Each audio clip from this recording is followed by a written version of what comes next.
Good evening, Mr. Raha. This is the report of Group 4 about steroids. So steroids, also known as corticosteroids, are anti-inflammatory medicines used in biology, chemistry, and medicine. They consist of 17 carbon atoms in 4 rings and include hormones, bile acids, and other psychologically active substances. Synthetic steroids are used for anti-inflammatory, growth-stimulating, and oral contraceptives. The chemical structure of steroids nucleus is called guanine. It is typically composed of 17 carbon atoms bonded in 4 fused rings. These 3 6-member cyclohexene rings A, B, and C in the first illustration, and other 5 members of cyclopentane ring, the D ring. Steroids are a class of organic compounds characteristic by a specific molecular structure. The general steroid structure consists of 4 fused rings, 3 6-membered rings, and 1 5-membered ring. This core structure is known as the steroid nucleus. Steroid nucleus. The basic skeleton consists of 3 cyclohexene rings labeled as ring A, B, and C, 1 cyclopentane ring labeled as ring D. Side chains of steroids may have various functional groups and side chains attached to the steroid nucleus. This modification can be influence the biological activity and classification of steroids. Functional groups of steroids often have different functional groups attached to the rings or side chains, which can include hydroxyl, ketone, or ester groups. In diagrams, the steroid nucleus is usually depicted as a series of connective rings with a basic structure, and the specific variations are shown as modifications to this core structure. Next, we're going to discuss about the types of steroids. First is cholesterol. It is a type of lipid molecule that is essential for the structure and functions of cell membrane, and also serve as a precursor for the synthesis of other steroids, including hormones and vitamin D. So cholesterol can be good or bad because cholesterol is found in all of our cells. Cell needed to keep the membrane just right of consistency. Our body make things with cholesterol such as steroid hormones, vitamin D, and help us digest our food. So here's how cholesterol can be bad. Cholesterol in the blood can stick to artery walls, forming plaque, which can block the blood flow. Atherosclerosis is the condition where plaques narrow the space inside the artery. So multiple factors that clot can rupture, like inflammation or pamamaga. So the body's natural response to damage can cause clot.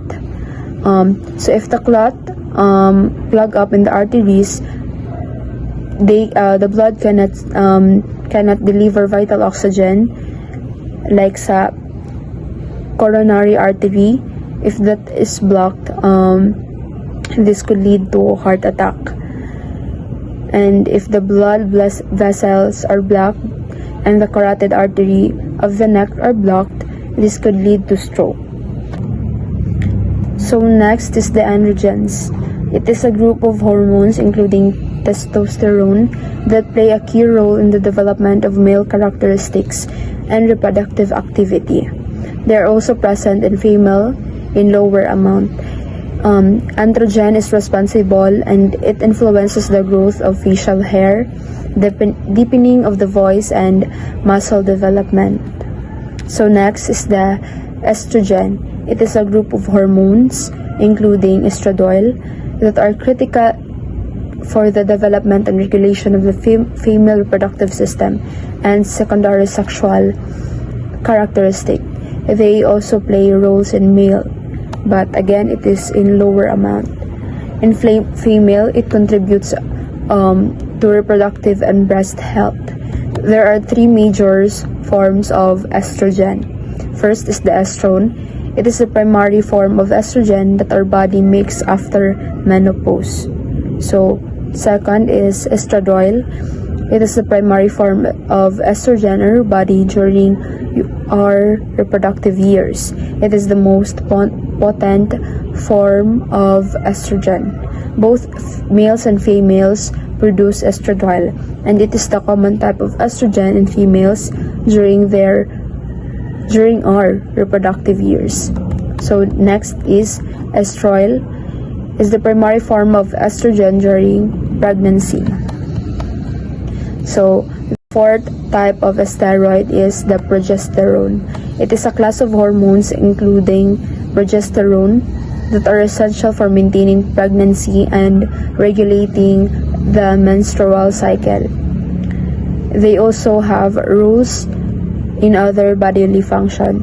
Progesterone works by thickening our uterine lining and creating good environment for the fertilized egg to implant. Last is the glucocorticoids. It is a type of steroid hormone that plays a crucial role in regulating our metabolism, reducing inflammation, and helping our body to respond to stress. Cortisol is a well-known glucocorticoid. So that's it for the type of steroid. Steroids are a broad class of organic compounds that have significant roles in various physiological processes, particularly in energy storage, cell membrane structure, and signaling. First, we have the energy storage. It's important to clarify that steroids themselves aren't primarily used for energy storage, like carbohydrates and fats. However, they influence energy metabolism in the body. Steroids such as cholesterol play a key role in the synthesis of bile acids, which are crucial for the digestion and absorption of dietary fats.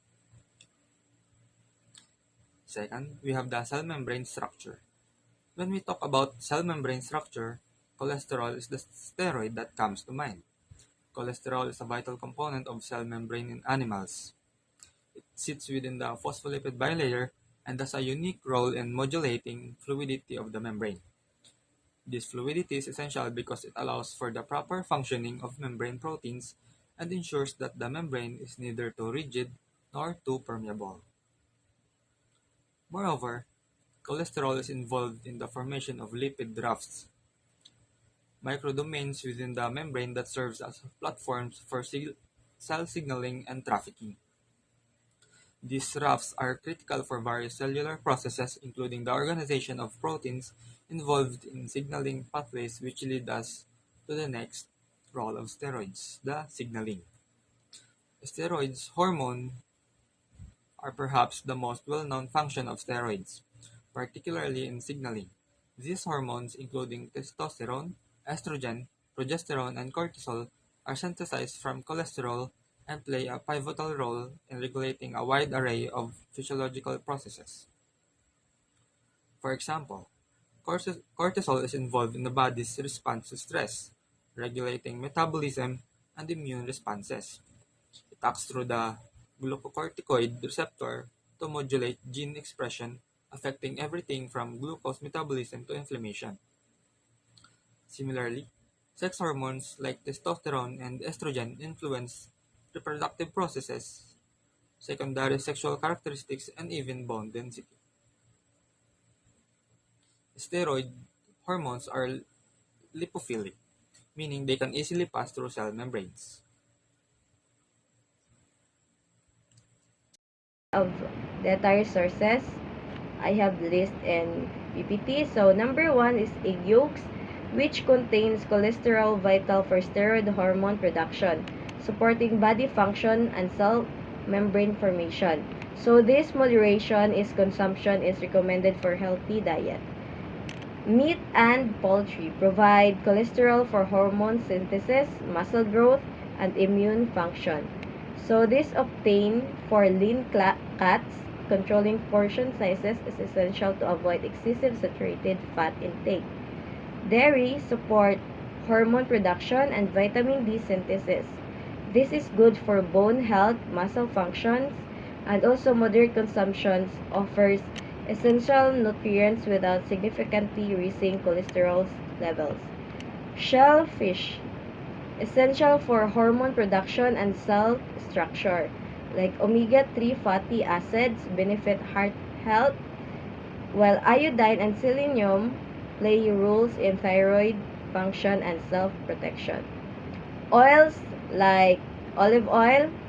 So, phytosterols in oils like olive oil help lower LDE cholesterol, promoting heart health by improving lipid profiles and reducing inflammation. Nuts and seeds. So, these are rich in phytosterols that reduce cholesterol level and support heart. Healthy fats and fiber content aid in digestion, brain health, and weight management. Legumes. So, legumes lower cholesterol, enhance heart health, aid digestion, regulate blood sugar, and provide plant-based proteins. So, whole grains contains lower cholesterol levels, fiber for digestion, and essential B vitamins for energy, metabolism, and overall health. Fruits and vegetables help lower cholesterol, while fiber contains supports digestion, blood sugar control, and weight management. So, the health benefits of this list is rich in sterols and steroids, supports hormone production, heart health, brain function, and weight management. So, these foods also offer essential nutrients crucial for overall health, reducing the risk of chronic disease like heart disease and cancer. So the dietary balance is including the variety of these foods in the diet ensures a balanced nutrients intake, supporting overall well-being and vitality. Thank you. Next up is health. So we start off how steroids affect our human body. So people who use steroids generally experience an increase in muscle strength very quickly. So there are others man good like uban actors nga like grabe gud sila mo gamit og steroids because agiguro they're obsessed with the gym. But I also go to the gym and I have also gym buddies. They don't use steroids because there are side effects, but we'll tackle about that later.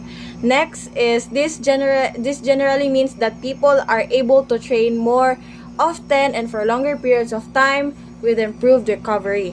Next is this can often lead to rapid increases in lean muscle tissues, and also fluid retention is also common and can lead to muscles looking soft or bloated. So here are the side effects of steroids. The effects of steroid use can differ from person to person. Some people may experience, number 1, fluid retention, as I mentioned a while ago, also called water retention or eudema. Next is difficulty sleeping, which is very, very common when you use steroids. Damage to nerves from injecting steroids, yes, that's also included. Irritability, mood swings, aggression, and depression. It can trigger anxiety and depression at the same time. Increased sex drives, or let's say libido. Next is skin changes like acne that results in scarring, and more colds. So, if you want to withdraw from taking steroids, it can take up to 4 months to restore natural testosterone levels after being on steroids for a long time. Which also, symptoms from steroids can include fatigue, yes, it's very normal, weight loss due to lowered appetite, decreased strength, and depression. So, the treatment of steroid addiction is, for the drug dependence or addiction may include detoxification, yes, individual counseling, or group therapy. It is also valid to have peer support, like talking to someone who has been in the same situation can also be helpful, yes. Or see your doctor for information and referral or contact an alcohol and other drug service in your area. Any questions?